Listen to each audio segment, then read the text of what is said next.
3 days ago, Project Veritas has come forward with a series of videos in which a CNN staffer has admitted to the fact that the network has been using fear-mongering tactics when it comes to COVID-19 and climate change, and that they've also been using propaganda tactics in order to benefit Biden's candidacy. Now, 3 days later, Twitter has suddenly suspended the founder of Project Veritas, James O'Keefe, from their platform. With me today for further comment is board member of Project Veritas, Matthew Thurmond. Matthew, welcome to Rick's. Thank you. So, even though the occasion is far from fun, we're super happy to have you. But before we get into the weird fact that Twitter has banned your owner, James O'Keefe, from Twitter, please first tell our viewers, our European viewers, what your mission at Project Veritas is and what happened with your latest CNN expose. Sure. So Project Veritas is a nonprofit undercover journalism organization founded by James O'Keefe. James started this mission while he was in college at Rutgers, seeing the hypocrisy of the ivory tower, and so he did a video about Lucky Charms cereal and how it was racist toward Irish people. Saul Alinsky said, "Make them live up to their own book of rules." So he was doing that as a young adult, and that moved him to sort of expand that. He was famous for going undercover and exposing a community organizing entity called Acorn that was aiding and abetting all sorts of chicanery in the inner cities, ended up getting them defunded by Congress. And from there, he launched Project Veritas as a formal 501c3 organization. And the mission is to shine the light and expose fraud and dishonesty in society, wherever it may be, government, media, tech, and the private sector, to do what the muckrakers used to do in the post-industrial age, real journalism, truth to power, and trying to make change through exposing bad activity and bad actors. Right, that's great. And you did just that, right? I mean, 3 days ago, you had a major expose on CNN. So tell me more about that. What did you uncover? Yeah. Well, first, I urge all your viewers. You can go to Project Veritas website. You can find a lot of stuff online, even if it's not, even if it's a little bit gate kept by big social media, big tech. There's a lot out there at projectveritas.com at the homepage. I mean, it's a 10-year body of work, and expose after expose, political figures, media, big tech. I was last doing Swedish media because we exposed in Minnesota a Somali voter fraud ring, which should not be, shocking to your Swedish viewers about the kind of chicanery that goes in with mass migration of those from the third world. But recently, we had a undercover journalist go out with a rather high-level technical director, producer at CNN, and in the series of meetings and dates, he really opened up his hand and showed the way CNN thinks, and it was really a pull back the curtain moment. Many on the right intuitively knew that CNN has this incredible bias and activist mentality, but the level of detail in which he went into and disclosing and breaking down the zeitgeist, the way they think and what they're motivated to do, was pretty overwhelming. Things like rooting up COVID deaths because if it bleeds, it leads. It's good for ratings. The level of engagement Jeff Zucker, the CEO, has in setting the narrative framework, which really isn't. He's an executive. That's not journalism. That's a form of partisan activism. Mm-hmm. The willingness and the readiness they are to go out and hit their ideological opposition. I think many people around the world know that Chris Cuomo, who we on the American right call Fredo, after the dumb brother in The Godfather, he's the brother of a very powerful guy, Andrew Cuomo, who was in the Clinton administration. Now he's governor of New York. And it was softball after softball during COVID when Chris Cuomo was interviewing his brother. Now Andrew Cuomo's under fire for multiple cases of sexual harassment, with almost a dozen women coming out of the woodwork, and they're trying to sweep that under the rug. Alternatively, misdirect and deflect and go after a Republican congressman named Matt Gaetz, who this guy Charlie Chester in these undercover videos says, yeah, he's somebody we have to go get. He's an effective voice for the Republican caucus, for the Trump agenda. They can't have a nationalist, populist, conservative running around getting traction. So his words, we have to get him. And they've been going after him along with other parts of the media and tech complex with nobody on record saying that he did something wrong. All the usual anonymous sources and false invective and misinformation. So as James always says, they project onto us what they're doing, whether it's misinformation, whether it's fraud, especially on the journalism side with what we do. We're real journalists. We look to expose things, make them transparent, and they're looking to cover things up and just become partisan attack hit dogs, which is what this guy clearly demonstrates they're motivated by and what they do in action. Right. So this is full-on political activism hidden with the cover of journalism, basically, is which is what we knew, obviously, or we felt from the conservative side that CNN was doing. But now you have had... He brags about, they got Trump out. They helped Trump.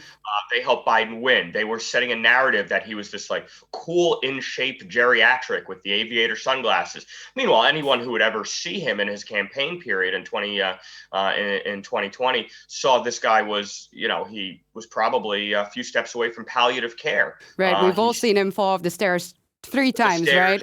The mumbles, the words, the lost train of thought, the rants.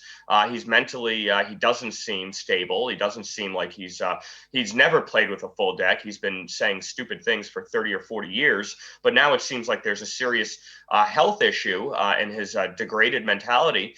But they brag, or he brags, Charlie Chester, that when Trump had, a shaking hand moment, they trotted out tons of medical experts to come in and say that he was mentally unfit. And this guy, Charlie Chester, on the tapes admits, he goes, yeah, well, this was probably nonsense, but, this is what we did. And we tried to push this narrative. Right. So you have this technical director on tape saying these things. And then suddenly, miraculously, 3 days later, oops, gone is your founder's Twitter account. That can't be a coincidence, can it be? No, I mean they'd already purged out our entity, our organizational account, Project Veritas and Project Veritas Action. I think it was in February, because of and it's always fig leaf kabuki kind of reasoning, double standards. Then it was because we quote unquote doxed somebody by actually interviewing a subject in their neighborhood, and they said that was exposing where that person lived, which is a form of doxing, which is total nonsense because CNN does it all the time, and they do it with totally innocent non-actors in these debates. They went to an old woman in the middle of nowhere and went to her house and said, "Oh, you're tweeting these things. You support Russian bots," and so they doxed her on that standard. And meanwhile, she's not even a public figure. We actually were interviewing somebody who is in the center of the action as a tech or media employee who was involved in censorship. So the double standard is rife. This time, they went after James personally, and it's funny to watch the interference they're running for their partisan brethren in the other part of the complex. CNN's the media complex, Twitter's the tech complex. CNN spins the BS, and Twitter, Facebook, and the other tech companies distribute it or block any alternative narrative. And frequently they work hand in hand, like Facebook and USA Today have worked hand in hand to spread disinformation about our exposés, like in the Minnesota case where they said it was all made up when that's clearly not the case. So we're suing the New York Times. Right. Now they said the reason they gave for purging James's account was that he was spreading things through fake accounts, bots, or what have you, and that's demonstrably false. We've never had any fake accounts. We're journalists. We want to expose what we want to expose, with full visibility, full transparency. So this whole fake account smear is a fig leaf kabuki attempt or reasoning standard to get James off because he was over the target, because PV was actually having huge impact. We were pulling back the curtain on one of the major attack dogs of the institutional left with CNN.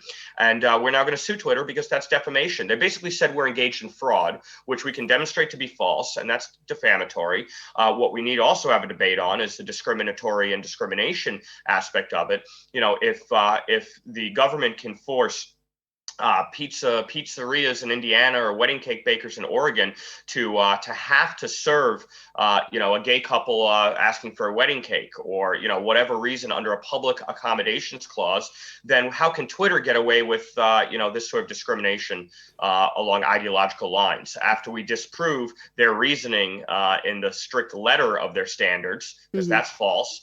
Then this debate has to be had. And we've got one of the best lawyers in the country, Harmeet Dillon, First Amendment lawyer out of California. She went on with James last night on Hannity, and they announced the launch of this case, and they'll be filing next week. Right. So before we get into the case or the chances that you think that you will have in court, let me ask you first, what does this mean for investigative journalism? What does this mean for freedom of speech?